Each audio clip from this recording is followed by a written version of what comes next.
नमस्कार बच्चों, स्वागत है आप सभी का हमारे YouTube channel Shri career institute में। तो आज के इस वीडियो में हम MP board class 8th Sanskrit के पाठ 12 चित्रकूट की पूरी व्याख्या करेंगे। यह पाठ आपके सिलेबस, आपके पाठ्यक्रम का बहुत इम्पोर्टेंट, बहुत महत्वपूर्ण हिस्सा है और हम यहाँ सभी प्रश्नों के उत्तर भी देंगे। तो वीडियो को एंड तक ज़रूर देखिएगा क्योंकि ये आपके बहुत काम आने वाला है। तो आइए पाठ पढ़ते हैं। द्वादशः पाठः चित्रकूटम। चित्रकूट एक सांस्कृतिक और ऐतिहासिक रूप से महत्वपूर्ण स्थान है। इस पाठ में इसकी सुंदरता और महत्व का वर्णन किया गया है। तो आइए हम इसे अच्छे से समझते हैं। क्या है? मध्य प्रदेशस्य सतना-मंडले विंध्य पर्वतमालायाः मध्ये नैसर्गिके अतिरमणीये विस्तृते क्षेत्रे तीर्थस्थलं चित्रकूटम स्थितम् अस्ति। यानी कि मध्य प्रदेश के सतना जिले में विंध्य पर्वतमाला के बीच में प्राकृतिक और बहुत मनोहर विस्तृत क्षेत्र में तीर्थस्थल चित्रकूट स्थित है। यहाँ चित्रकूट के बारे में बताया गया है कि वो मध्य प्रदेश के सतना जिले में है, जहाँ पर पर्वतों के बीच एक प्राकृतिक और मन को मोह लेने वाला एक क्षेत्र है, जिसे तीर्थ स्थल भी है, वो है चित्रकूट। इदम स्थलम नगर कोलाहल रहितम प्राकृतिक सौंदर्य संपन्नम अस्ति। और ये स्थल नगर के शोरगुल से रहित और प्राकृतिक सौंदर्य से संपन्न है। अत्र आगमनेन दर्शनेन च सहजतया आनंदानुभूतिः जायते। और यहाँ आने वाले और देखने वाले को स्वाभाविक रूप से आनंद की अनुभूति होती है। चित्रकूटे सघनानि वनानि सन्ति। यहाँ घने वन हैं, चित्रकूट में घने वन हैं। अत्र कल कलनाद पूरिताः निर्झराः अपि वर्तन्ते। और यहाँ कल कल के स्वर से भरपूर झरने भी हैं। सर्वत्र हरितिमा राजते। सब जगह हरियाली सुशोभित होती है। चित्रकूटस्य धार्मिकं सांस्कृतिकं नैसर्गिकं अपि महत्वं विद्यते। और चित्रकूट का धार्मिक, सांस्कृतिक और स्वाभाविक महत्व भी है। कथ्यते यत् भगवान रामचंद्रः वनवास काले सीता लक्ष्मणाभ्यां सह 11 वर्षाणि यावत् चित्रकूटे एव निवासं कृतवान्। और ऐसा कहा जाता है कि भगवान रामचंद्र ने वनवास के समय में सीता और लक्ष्मण के साथ 11 साल तक चित्रकूट में ही निवास किया।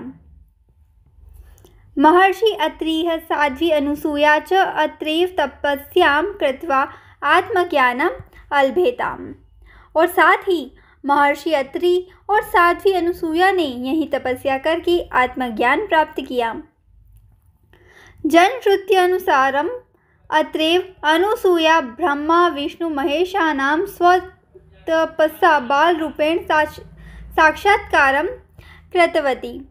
और लोगों के कहने के अनुसार, ऐसा लोगों से सुना है कि यहीं पर अनसुईया ने ब्रह्मा, विष्णु और महेश का अपनी तपस्या से बाल रूप में साक्षात्कार किया। अत्र अनेकानि दर्शनीयानि स्थलानि सन्ति। यहाँ अनेक देखने योग्य स्थल हैं, यथा यानी जैसे रामघट्टः यानी रामघाट। मंदाकिन्याः तटे रामघट्टः अस्ति। मंदाकिनी के तट पर रामघाट है। अयम अतीव रमणीयः घट्टः। यह बहुत सुंदर घाट है। अत्र साधूनां महात्मनां तीर्थयात्रिणां च प्रायः संदर्भः भवति। और यहाँ साधुओं, महात्माओं और तीर्थयात्रियों की प्रायः भीड़ होती है। सूर्योदयात् सूर्यास्तं यावत् मंत्रोच्चारेण वातावरणं गुंजयितं भवति। और यहाँ सूर्योदय से सूर्यास्त तक मंत्रों के उच्चारण से वातावरण गूंजता रहता है। संध्या काले नीराजन समये मनोरम दृश्यम भवति। और संध्या के समय, शाम के समय आरती होते हुए मनोरम दृश्य दिखाई देता है। अत्र नौका विहारस्य आनंदः अपि यात्रिभिः लभ्यते। और यहाँ नौका विहार का आनंद भी यात्रियों के द्वारा लिया जाता है। अगला है कामदगिरी, यानी अब कामदगिरी के बारे में पढ़ लेते हैं। कामदगिरी स्थलस्य धार्मिकं महत्वं लोक प्रसिद्धम। कामदगिरी स्थल का धार्मिक महत्व संसार में प्रसिद्ध है। एतत् स्थलं हरितिमाच्छादितम् अस्ति, और यह स्थल हरियाली से ढका है। अत्र श्रद्धालवः भगवतः रामस्य प्रतीकस्वरूपं चरणचिह्नं पूजयन्ति, और यहाँ श्रद्धालु भगवान राम के प्रतीक स्वरूप चरण चिन्ह को पूजते हैं। मान्यता अस्ति यत् भरतः अयोध्यावासिभिः सह रामं पुनः अयोध्याम् आनेतुम् अत्रैव प्रार्थितवान्, और मान्यता है कि भरत ने अयोध्यावासियों के साथ राम को फिर से अयोध्या ले जाने के लिए यही प्रार्थना की थी। अत्रैव समीपे भरत मिलाप मंदिरम अस्ति, और यहीं पास में भरत मिलाप मंदिर है। कामदगिरे प्रदक्षिणा जनेह क्रियते, और कामदगिरी की परिक्रमा लोगों के द्वारा की जाती है। आगे है जानकी कुंडम, ये भी पढ़ लेते हैं। रामघट्टात् नाति दूरम एव जानकी कुंडम अस्ति। रामघाट के पास में ही जानकी कुंड है। तत्र नौकया अपि गंतुम शक्यते, वहाँ नाव से भी जाया जा सकता है। अत्र मंदाकिन्याः शांतं जलम अति स्मृतिपूरितम् इव स्थिरं भाति, और यहाँ मंदाकिनी का शांत जल प्राचीन यादों से भरा सा स्थिर सुशोभित होता है। वनवासे सीता अत्रैव स्नानं करोति स्म। वनवास में सीता यहीं स्नान करती थी। अतएव एतस्य नाम जानकी कुंडम इति प्रसिद्धम, इसीलिए इसका नाम जानकी कुंड नाम से प्रसिद्ध हुआ। अगला है अनुसूयाश्रम। अनुसूया का आश्रम। सघन वन मध्ये अनुसूयाश्रम विद्यते। घने जंगल के बीचों बीच अनुसूया का आश्रम है। अत्र पक्षिणां कलरवः निर्झरझर ध्वनिः शीतल वायुः च मनांसि रंजयति, और यहाँ पर पक्षियों की आवाज़, झरने की झरझर ध्वनि और शीतल वायु मन को प्रसन्न करती है। मंदाकिन्याः उद्गम स्थलम एतदेव। मंदाकिनी का उद्गम स्थल भी यही है। अत्र ब्रह्मा विष्णु महेश शास्त्री अनुसूयादयः तपस्याम अकुर्वन्, और यहाँ ब्रह्मा विष्णु महेश अत्रि अनुसूया आदि ने तपस्या की। आगे देखते हैं स्फटिक शिला। जानकी कुंड समीपे एव विशाला शिला दर्शनीया वर्तते। जानकी कुंड के पास में ही विशाल शिला देखने योग्य है। अत्रैव जयन्तः काकरूपेण सीताचरणे चंचुप्रहारं कृतवान आसीत् इति प्रसिद्धम, और यही जयंत यानी कि इंद्र का पुत्र काक रूपधारी ने काक के रूप में सीता के चरणों में चोंच से प्रहार किया था, ऐसा प्रसिद्ध है। आगे देखिए गुप्त गोदावरी। गुप्त गोदावरी के बारे में पढ़ते हैं। चित्रकूटतः 5 कोश दूरम नयनभिरामं सौंदर्ययुक्तं गुप्त गोदावरी स्थलम वर्तते, और चित्रकूट के से 5 कोस दूर नयन नाभिराम आँखों को प्रसन्न करने वाले सौंदर्य से युक्त गुप्त गोदावरी स्थल है। अत्र 2 नैसर्गिके गुहे स्तः, और यहाँ 2 स्वाभाविक गुफाएं हैं। अत्र निरंतरम जलम प्रवहति, और यहाँ लगातार जल बहता है। हनुमान धारा। अत्र उच्च स्थलात् जलम पतति। हनुमान धारा, यहाँ पर ऊंचे स्थान से पानी गिरता है। जलप्रपातः अत्र खलु द्रष्टव्य एव, और निश्चित ही जलप्रपात देखने योग्य है। लंका दहानंतरम रामाज्ञया हनुमान अत्रैव शीतलत्वं प्राप्तवान, अतः एतस्य नाम हनुमान धारा इति जनश्रुतिः। और लंका दहन के बाद राम की आज्ञा से हनुमान ने यही ठंडक प्राप्त की थी, इसीलिए इसका नाम हनुमान धारा है, ऐसा लोगों का कहना है और ऐसा उनका नाम पड़ा। आगे है ग्रामोदय विश्वविद्यालय। ग्रामोदय विश्वविद्यालय के बारे में पढ़ते हैं। अत्र राष्ट्रसेवकेन नानाजी देशमुखेन ग्रामोद्धार भावनाया नवीनः प्रकल्पः स्थापितः। यहाँ राष्ट्र सेवक नानाजी देशमुख ने गांव के उद्धार की भावना से नवीन प्रकल्प स्थापित किया। चित्रकूट ग्रामोदय विश्वविद्यालय साम्प्रतं सः महात्मा गांधी ग्रामोदय विश्वविद्यालय इति नाम्ना प्रसिद्धः। और चित्रकूट ग्रामोदय विद्यालय इस समय वह महात्मा गांधी ग्रामोदय विद्यालय नाम से प्रसिद्ध है। अत्र प्राकृतिक चिकित्सा प्रकल्पः अपि वर्तते। यहाँ प्राकृतिक चिकित्सा प्रकल्प भी है। कृषि अनुसंधान कार्येषु अत्र महती प्रगतिः दृश्यते। कृषि के अनुसंधान के कार्यों में यहाँ बहुत प्रगति दिखाई देती है। तो इस तरीके से हमने यहाँ चित्रकूट के बारे में इस पाठ में पढ़ा कि चित्रकूट मध्य प्रदेश में है और वो किस लिए प्रसिद्ध है, वहाँ पर क्या क्या चीज़ें देखने योग्य है, क्या क्या जगह देखने योग्य है, वो सभी हमने पढ़ी। राम घाट हुआ, कामदगिरी हुआ, जानकी कुंड, अनुसुयाश्रम, स्फटिक शिला, गुप्त गोदावरी, हनुमान धारा और ग्रामोदय विश्वविद्यालय। तो चलिए अब हम इनके शब्दार्थ और अभ्यास को देख लेते हैं। शब्दार्थ में देखिए, यहाँ पर जो संस्कृत के शब्द हैं उनका हिंदी में अर्थ दिया गया है, जैसा कि आपको दिखाई दे रहा है। मंडले, जिसका अर्थ होता है जिले में। अतीत स्मृति पूरितम, यानी प्राचीन स्मृतियों यादों से भरा। नैसर्गिके, यानी प्राकृतिक रूप में। जयंतः, इंद्र का पुत्र और काक रूपधारी इंद्र के पुत्र ने कौवे का रूप धर के माता सीता को चोंच मारी थी। ठीक है। सहजतया, यानी स्वाभाविक रूप से। कल कलनाद पूरिताः, यानी कल कल स्वर से भरपूर। चंचु प्रहारम, यानी चोंच से प्रहार करना। गुहे, यानी दो गुफाएं। समर्दः, यानी भीड़ या समूह। गुंजायितम, यानी गुंजित हुआ। नयनाभिरामम, आँखों को अच्छा लगने वाला।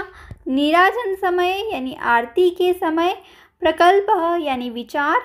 यात्री भी, यानी यात्रियों के द्वारा। तो ये सभी शब्दार्थ आपके लिए पढ़ना बहुत ज़रूरी है ताकि आप पाठ को अच्छे से समझ सकें। जैसे जैसे आप संस्कृत में पाठ को पढ़कर उनके शब्दार्थों का अभ्यास करेंगे वैसे ही आपकी संस्कृत भी बहुत अच्छी होगी और आप पाठ को खुद से पढ़कर समझ पाएंगे। संस्कृत हमारी प्राचीन भाषा है तो ये हमारे लिए सीखना बहुत ज़्यादा ज़रूरी है और ये बहुत ही अच्छी भाषा है, बहुत आसानी से इसे समझा जा सकता है और इसके जो प्रश्न उत्तर होते हैं इसे जब हम याद करते हैं तो हमें काफ़ी लंबे समय तक याद भी रहते हैं। तो ये भाषा काफ़ी अच्छी है। आगे देखते हैं अभ्यास की ओर।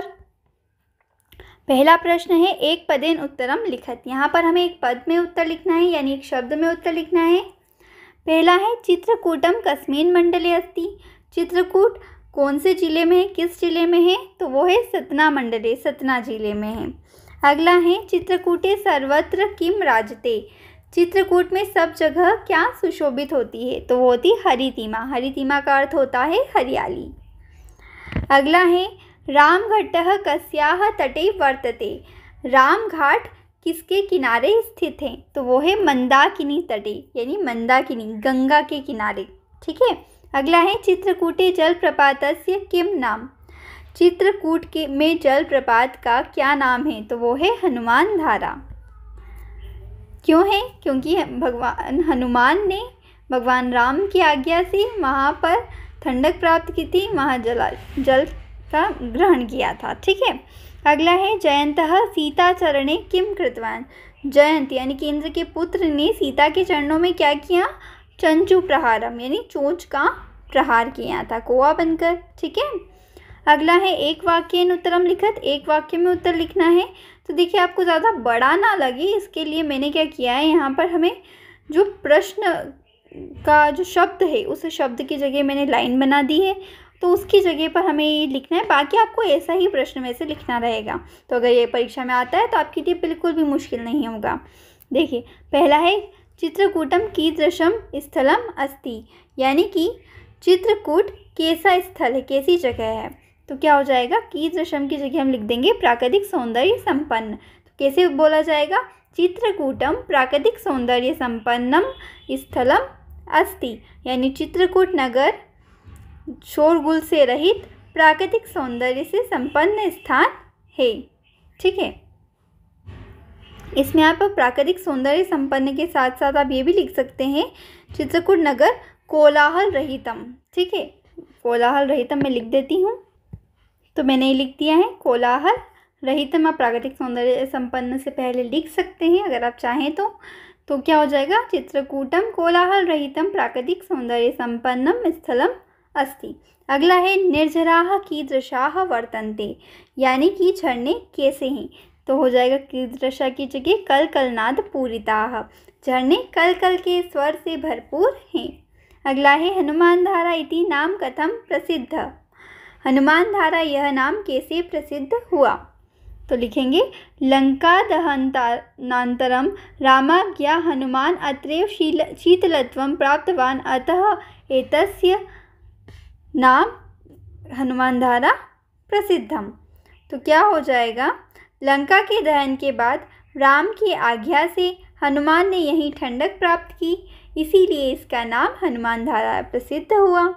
ठीक है, अगला है चित्रकूटे कः विश्वविद्यालयः अस्ति, चित्रकूट में कौन सा विश्वविद्यालय है, तो वो है महात्मा गांधी ग्रामोदय विश्वविद्यालय, जो कि चित्रकूट महाविश्वविद्यालय था, उसका बाद में क्या नाम पड़ गया, महात्मा गांधी ग्रामोदय विश्वविद्यालय। ठीक है, तो ये हमने यहाँ पर लिख दिया है। तो इस तरीके से आपके प्रश्न उत्तर खत्म हो जाते हैं। अब हम रिक्त स्थान देखेंगे।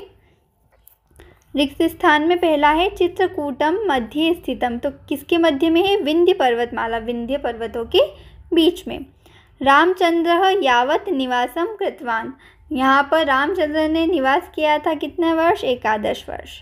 अगला है चित्रकूटे द्वे स्तः, चित्रकूट में दो क्या है, नैसर्गिक गृह है, यानी 2 गुफाएं स्थित है स्वाभाविक रूप से।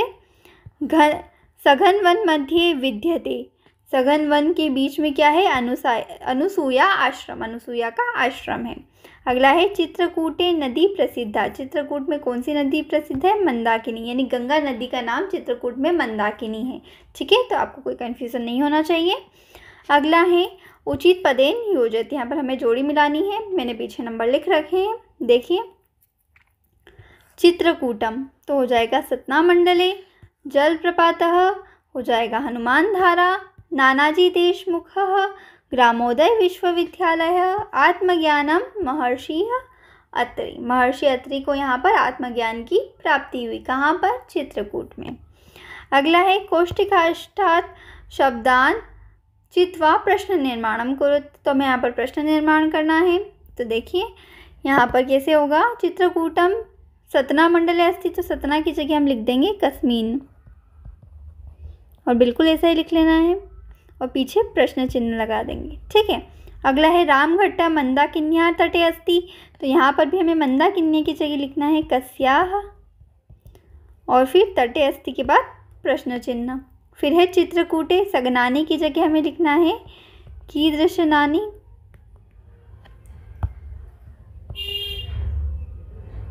कीदृशानी, और वनानी संति के बाद प्रश्न चिन्ह। ठीक उसी तरीके से यहाँ भी हमें लिखेंगे कस्मात, और फिर पीछे प्रश्न चिन्ह। फिर चित्रकूटे द्वे की जगह हमें लिखना है के, और फिर प्रश्न चिन्ह। ठीक है, इस तरीके से ये हो जाएगा। अगला देखिए, शब्दम धातु प्रत्यय, चलिए कितने यहाँ पर धातु प्रत्यय हमें लिखना है, तो मैंने यहाँ लिख रखा है गंतुम, तो गम धातु है और तुमुन प्रत्यय है। कृतवान कृतवंतु, आने तुम आधन्नी तुमुन, चित्रकूटतः चित्रकूटतः, दर्शनीय दृश और अन्य प्रत्यय है। ठीक है,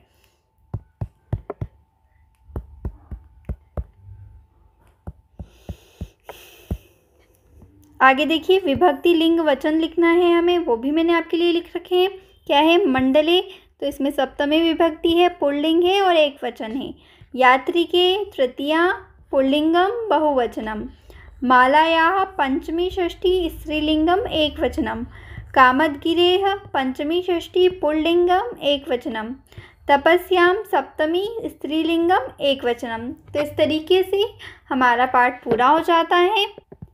तो इस वीडियो में हमने पाठ 12 चित्रकूटम की व्याख्या और उसके खास प्रश्नों के उत्तर दिए हैं। तो आप इसे फिर से पढ़ें, दोहराएं और इन उत्तरों को याद करें, उसका अभ्यास करें और ऐसे ही और वीडियो के लिए चैनल को सब्सक्राइब कर दीजिए। तो मिलते हैं अगले वीडियो में, तब तक के लिए बने रहिए। चैनल को सब्सक्राइब कर दीजिए, अपने दोस्तों के साथ शेयर कर दीजिए। मिलते हैं अगले वीडियो में।